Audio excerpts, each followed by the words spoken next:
Hey guys, Britton here. This is my Altoid Survival Tin, and I've been working on it for a very long time, and finally found a design that I'm pretty happy with. So, this is what the tin looked like when I got it. And this is what it looks like now. So it's a lot heavier than it used to be, also a lot thicker. It's not for easy access. It's not like something you would just grab something and there you need for every day. This is for you're not going to open it unless it's an emergency, because it will explode, because it's packed with so much stuff. Like, you'd see how much where the lid should be and where it is right now. So, anyways, this is what it did look like. I'll show you a bit of a comparison. Here's an Altoid small tin that I polished. So, anyways, let's get started. So, what I have in this, just a bit of decoration. It's a Gatorade wrapper that I wrapped around it and taped it. I actually sort of like the look of it. I liked it. I thought this looked a lot cooler, but the design just wouldn't fit all of my stuff, so I changed it around. So this is taped to it.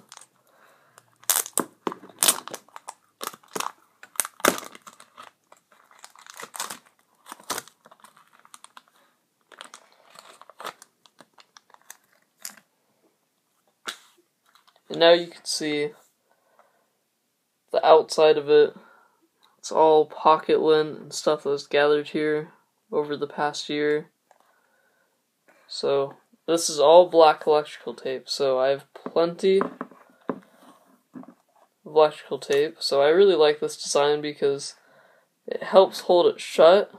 And not only that, it's a lot of electrical tape, so it's very handy.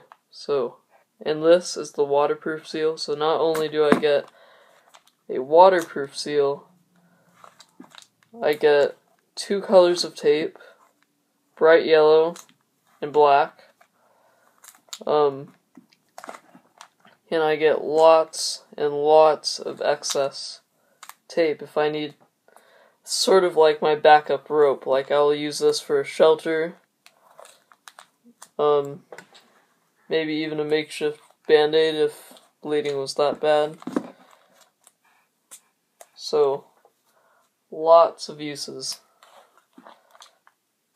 Getting close to the end here.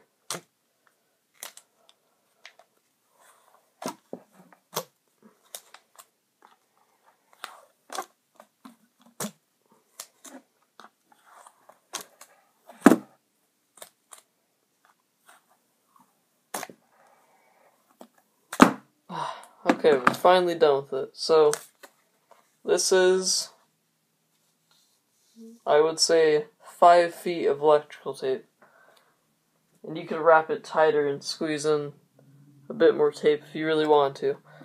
So, this is what I did with it. I polished the front. This is the first time I had ever done it, and I did it with sandpaper, so it's very rough. It's not shiny looking. Just look like all the paint has been scratched off. And I couldn't even get all of it, as you can see. So anyways, here's one of my better polishing jobs, but I polished one recently for a friend, and it was way better than this. It was very flashy, and it would have made a good signaling device, so maybe one day I'll repolish this tin, but it sort of means something to me. I've had it for a really long time. There's like dents in this tin. One of the dents is from pounding in a tent stake on a mountain. I forgot my mallet. Backpacking.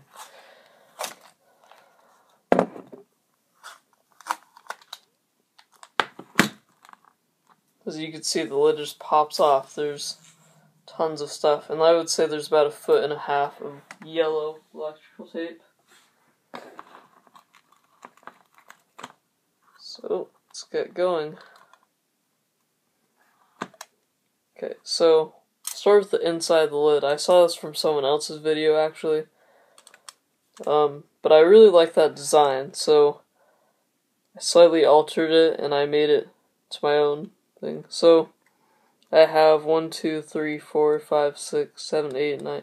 I have 10 of the REI Stormproof matches, and I'll show you guys a video on this later. You cannot blow them out. They even burn underwater. These are extreme matches. And I did have to break off part of the wooden one, and I put each one facing a different way so I could squeeze in more. Instead of 7 matches, I would get 10.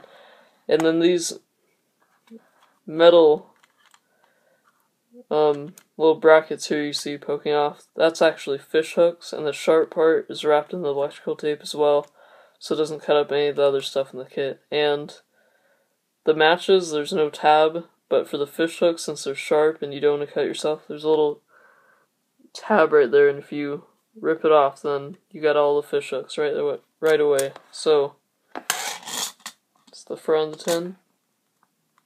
And this design sort of does add quite a bit of bulk, since you can't squeeze in quite as much, but I'm fine with it. It's already pretty bulky. This is fishing line, I would say 15 feet, and I have another tab. You really want tabs, because if you think about it, if you're supposed to be ready for most survival scenarios, what if it's at dark? Will you really be able to, scrape it off? It's not very easy. So there's a straw. There's petroleum jelly inside of it for tinder starting.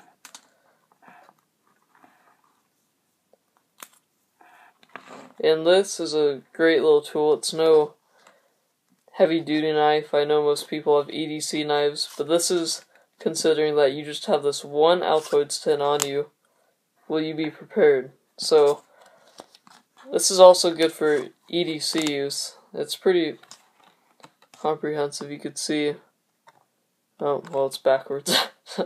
Can opener, knife edge, screwdriver, ruler, cap opener, 4-position wrench, butterfly wrench, saw blade, 2-position wrench, and then they count the lanyard hole as a tool.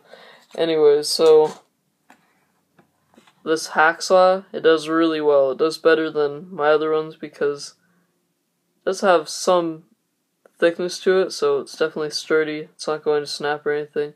Then there's the knife edge on this side, which is considerably sharp for its size, even just from the factory. So I really like this. And then it comes with the leather sheath. And I learned this from another video as well. If you get mud and you scrape it into a bit of a paste using your knife, and then you rub that around more, then it's actually acting as a knife sharpener. So that's a really good use for leather. Works with the belt too. Okay, so I have a match striker. This is my only one. This is my primary, but I have a backup just in case. So there's that. And these, I already know there, but I'll just show you them really fast. The tinfoil, useful for some extra tinder, burns pretty well. And there's Tylenol. I have 4 of these. That's 2 doses. That's 2 pills per every 2 hours. I didn't write it down anywhere, but be sure to memorize the instructions so you don't overdose. Or include a small piece of paper with the instructions on them. This will keep them somewhat waterproof. If they get wet, they won't dissolve. Here's some more Tylenol. This one came sealed, 2 caplets. So I have 3 doses of painkillers right there.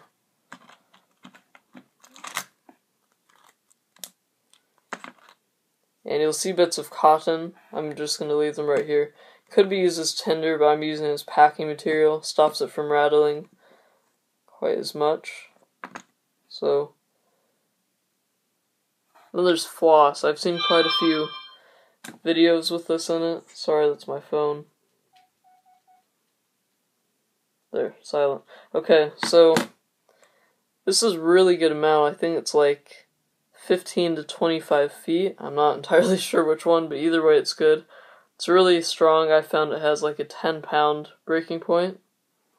And it's really hard to break even with just your fingers. So, and since it's waxed and rolled onto itself, it's really compact. I really recommend this. It's a great way for cordage because paracord's too bulky. I mean, it won't hold a person, obviously, but I find there not quite as many survival situations where you need to do that. And that would be very hard to squeeze into a tin of this size. So tinfoil, this is sort of an extra reflective type. Really try not to wrinkle it. It sort of ruins the shininess of it. I don't know. I'm really trying not to rip this. Okay.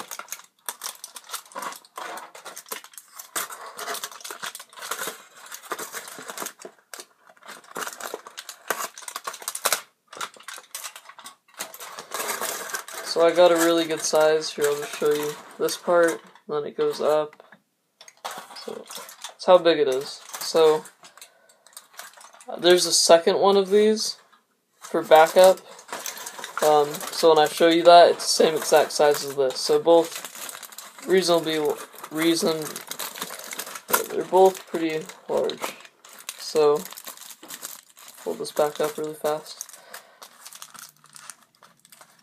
So I don't have this included in the kit now, but I'm going to. I'm going to put some snare wire in it, and for one purpose. I guess I wasn't really thinking when I packed this, and I wasn't going to unpack it until now. May as well get this over with, because it's a pain to pack. But basically, my idea of this is to make it into a cup or something for boiling water, but you can't put it on the coals or the flames because it'll burn, obviously. So I'm going to pack maybe 5 feet of just snare wire. Not only snares, part of it could go to making this little wire thing that comes up above the fire, so I could actually cook in it.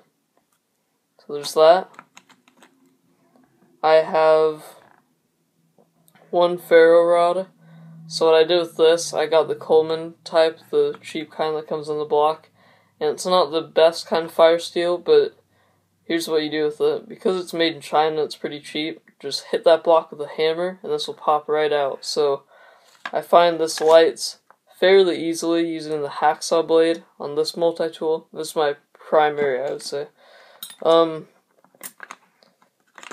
And then there's also a hacksaw blade that came with this. Remove the chain lanyard, it just takes up space and it's not all that useful. This one works pretty good. It works better for cutting because there's more of a surface compared to the other one. But it's not quite as sharp or as sturdy. So you can see I could bend it a little bit. So this is my backup. It's not quite as efficient as lighting the flint. So there's that. And then I have 4 quarters, and this is for if I'm in an urban environment. At least here in the US, we have payphones in most urban areas anyways, so that's enough for about 2 calls. Worst case scenario, at least 1. I have a magnifying glass card, and you can see it's a bit cracked, but it still works fine. It's cracked because I cut it. And apparently when you cut this, it's like glass. It'll start cracking immediately. But this works good. It's a good backup, and if you want to conserve your tinder and fuel, then I would just use this. And then 2 Band-Aids. They're full-sized ones, but they're just folded up like this. Here's one. Just the second one.